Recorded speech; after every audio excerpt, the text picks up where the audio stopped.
Hello दोस्तों, नमस्ते। इस कक्षा में आपका स्वागत है।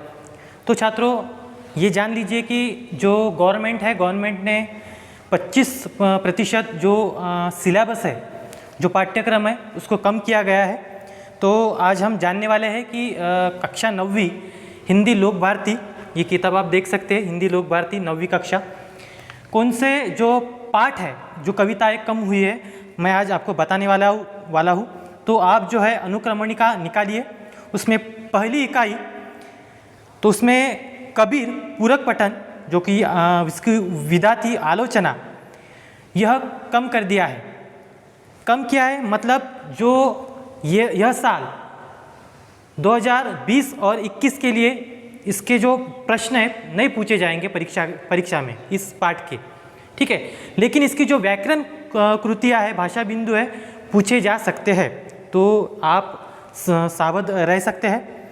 उसके बाद 8वें नंबर पर है वीर भूमि पर कुछ दिन, यात्रा वर्णन, इसकी विधा थी, इसको भी कम कर दिया है। उसके बाद है वरदान नहीं मांगूंगा नहीं गीत, इसकी विधा है, इसको भी कम कर दिया गया है, ठीक है।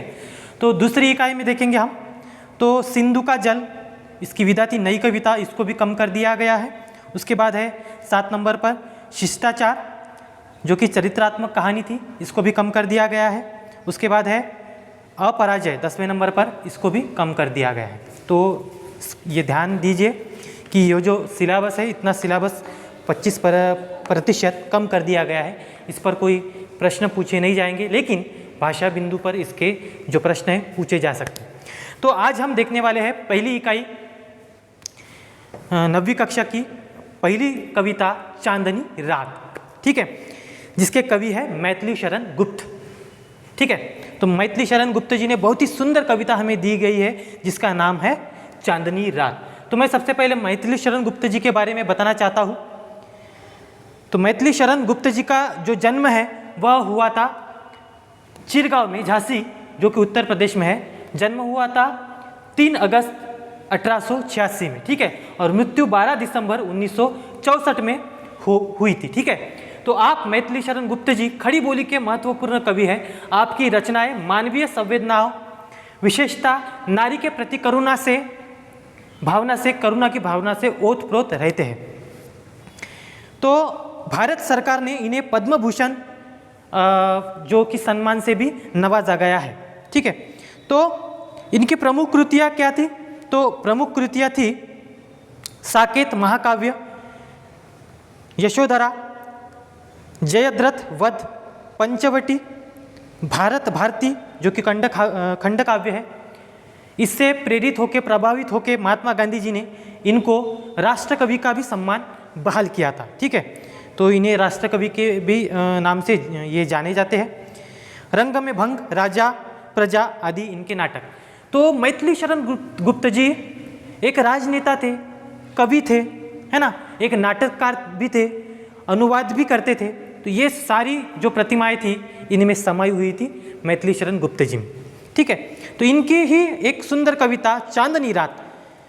तो पद्य संबंधी मैं कुछ बताना चाहता हूँ, क्योंकि एक खंड काव्य क्या होता है? तो इसमें मानव जीवन की किसी एक ही घटना की प्रधानता होती है। जैसे इसमें कल्पना होती है, कल्पना की जाती है, लेकिन इसमें प्रासंगिक कथाओं को इसमें स्थान कदापि नहीं होता है, ठीक है। तो प्रस्तुत जो अंश है, यह पंचवटी जो अंश से लिया गया है, जो कि एक खंड काव्य से है। प्रकृति की छटा का सुंदर रूप बड़े ही माधुर्य के साथ अभिव्यंजित हुआ है। चांदनी रात का मनोहरी वर्णन सुंदर शब्दों में चित्रित किया गया है यहाँ मैथिली शरण गुप्त जी के द्वारा, ठीक है। तो आइए हम इस कविता का गायन करते हैं, चांदनी रात, ठीक है। तो आप पृष्ठ क्रमांक 1 निकालिए, जिस पर आपको यह कविता मिल जाएंगी, चांदनी रात। तो चारु चंद्र की चंचल किरणें खेल रही है जल तल में, स्वच्छ चांदनी बिछी हुई है अवनी और अंबर तल में, ठीक है। उसके बाद पुलक प्रकट करती है धरती हरित तृणों के नोकों से, मानो झूम रहे हैं तरु भी मंद पवन के झोंकों से। क्या ही स्वच्छ चांदनी है यह, है क्या ही निस्तब्ध निशा, है स्वच्छंद सुमंद गंध वह, निरानंद है कौन दिशा। बंद नहीं अब भी चलते हैं नियति नियति के कार्यकलाप, पर कितने एकांत भाव से, कितने शांत और चुपचाप। ठीक है, ये हो गया। और पेज नंबर 2 पर अब आपको दिखेंगे, है बिखेर देती वसुंधरा मोती सबके सोने पर, रवि बटोर लेता है उनको सदा सवेरा होने पर, और विरामदायिनी अपनी संध्या को दे जाता है, शून्य श्याम तनु जिससे उसका नया रूप छलकाता है। पंचवटी की छाया में है सुंदर पर्ण कुटीर बना, उसके सम्मुख स्वच्छ शिला पर धीर वीर निर्भक मना। जाग रहा है यह कौन धनुर्धर, जबकि भुवन भर सोता है, भोगी कुसुमायुध योगी सा बना दृष्टिगत होता है।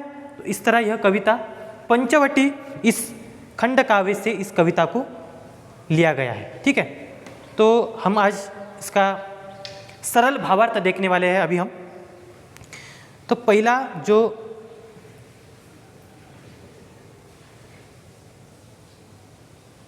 ठीक है, तो आपको दिख रहा होगा कि चारु चंद्र की चंचल किरणें, मैथिली शरण गुप्त जी इस कविता के माध्यम से यह कहना चाहते हैं कि रात का मौसम है, रात हो चुकी है। ठीक है, करीब 12 बजे के बाद का समय आप अपने ध्यान दीजिए कि 12 बजे के बाद का समय कैसा होता है। ठीक है, इस कविता को अगर इस कविता का अनुभव लेना है तो दिन में तो रात नहीं होती है ना, और रात में दिन नहीं होता, तो जाहिर सी बात है कि रात का अनुभव लेना है तो रात में जाना पड़ेगा, है ना। तो 12 बजे के बाद अगर रात जाते हैं, माफ़ कीजिए, अगर रात में अगर हम प्रवेश करते हैं 12 बजे के बाद, ठीक है, तो 12 बजे के बाद आपको क्या दिखेगा? रात का सन्नाटा दिखेगा, है ना। किरकिर किरकिर आवाज़ कीड़ों का, है ना, रात कीड़ों का आवाज़ जो है किरकिर किरकिर आपको मालूम सुनाई देगा। ठीक है, लोग सो रहे होंगे सभी तरफ, चारों ओर, चारों दिशाओं में शांत दिशा है ना, शांतता फैली हुई है।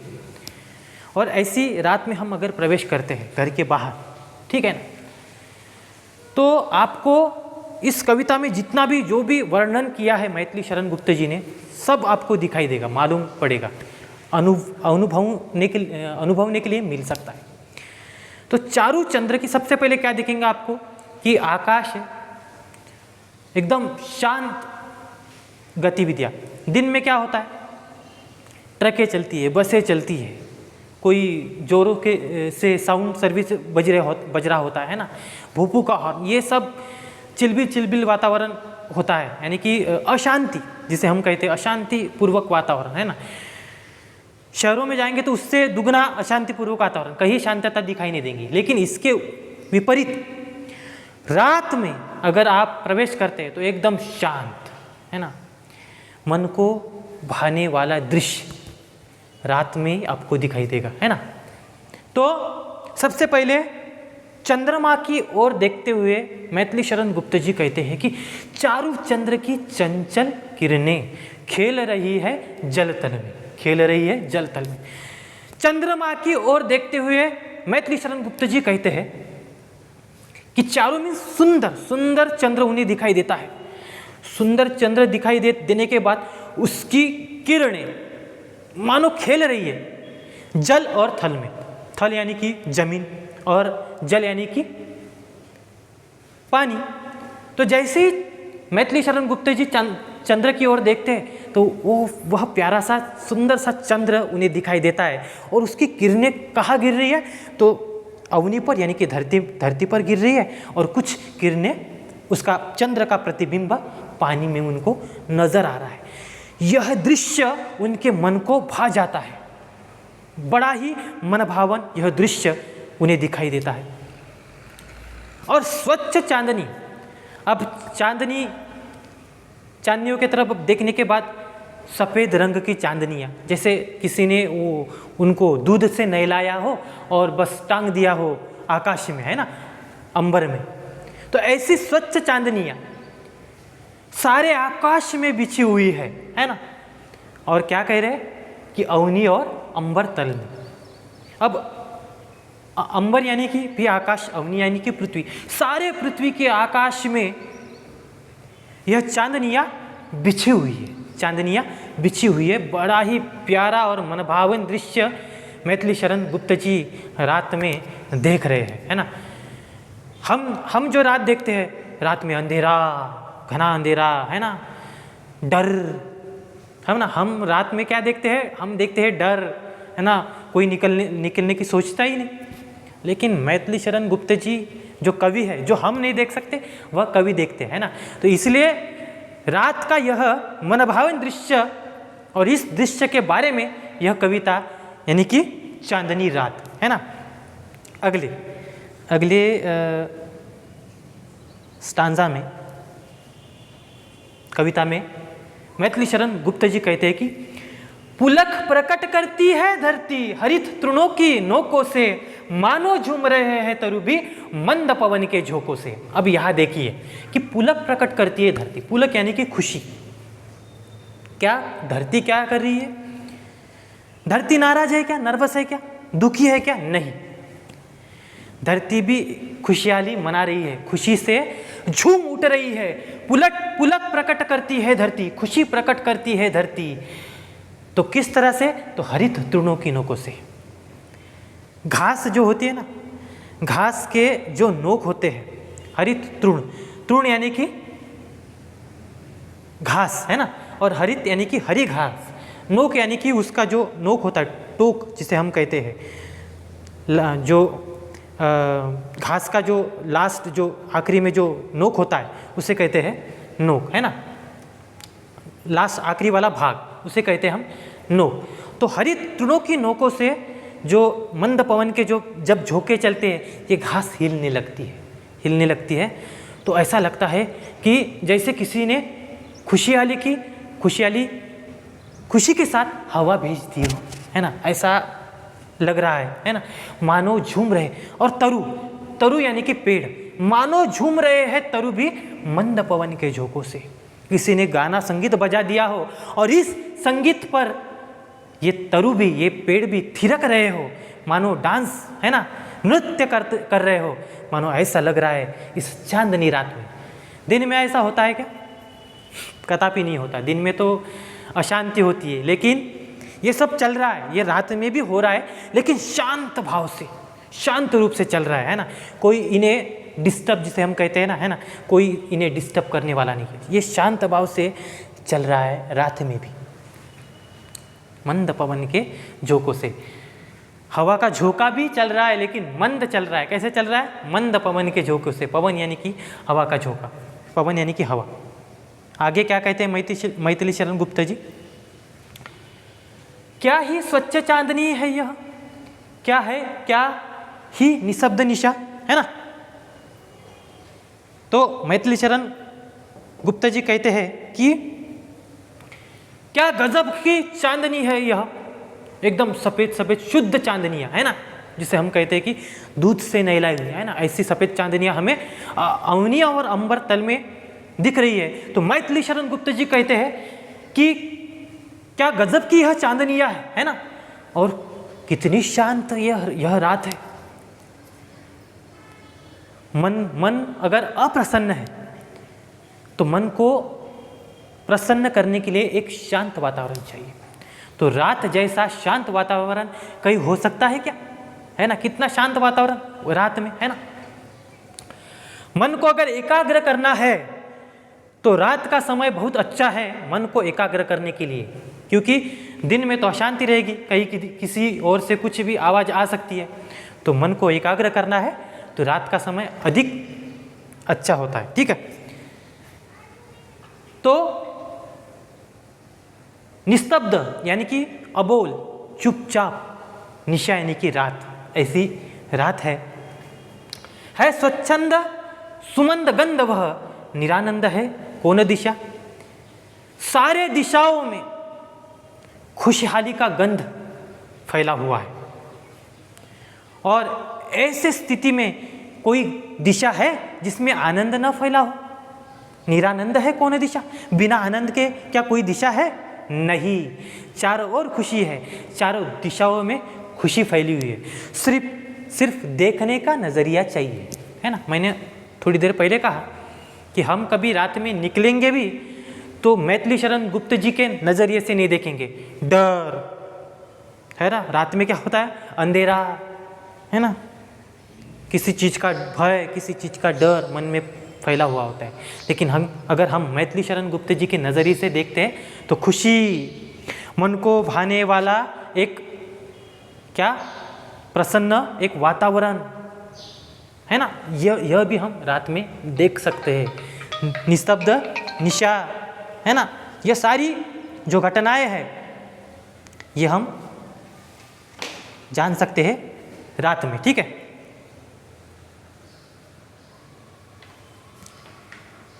आगे है बंद नहीं अब भी चलते नियति नटी के कार्यकलाप, पर कितने एकांत भाव से, कितने शांत और चुपचाप। आगे देखिए कितना अनोखा वर्णन मैथिली शरण गुप्त जी कर रहे हैं इस कविता के माध्यम से। तो बंद नहीं अब भी चलते नियति नटी के कार्यकलाप, है ना। हमें लगता है कि सब कुछ दिन में ही होता है, रात में कुछ नहीं होता, लेकिन ऐसा नहीं है। जो काम दिन में चलता है वह भी रात में चलता है, उतना ही काम रात में भी चलता है ना। जो भी रात में निकलने वाले निशाचर है, निशाचर यानी कि रात में निकलते ऐसे प्राणी, वह अपना काम कर रहे हैं, लेकिन कैसे कर रहे हैं? शांत भाव से, चुपचाप, है ना, एकदम शांत भाव से। बंद नहीं अब भी चलते हैं नियति नटी के कार्यकलाप, जो नियति है उसके, जो भाग्य है, जो नियति है उसके कार्यकलाप अब भी चल रहे हैं, लेकिन कैसे? तो शांत भाव से, कितने एकांत भाव से, है ना, शांत भाव से, कितने शांत और चुपचाप। ठीक है, आगे हम देखेंगे।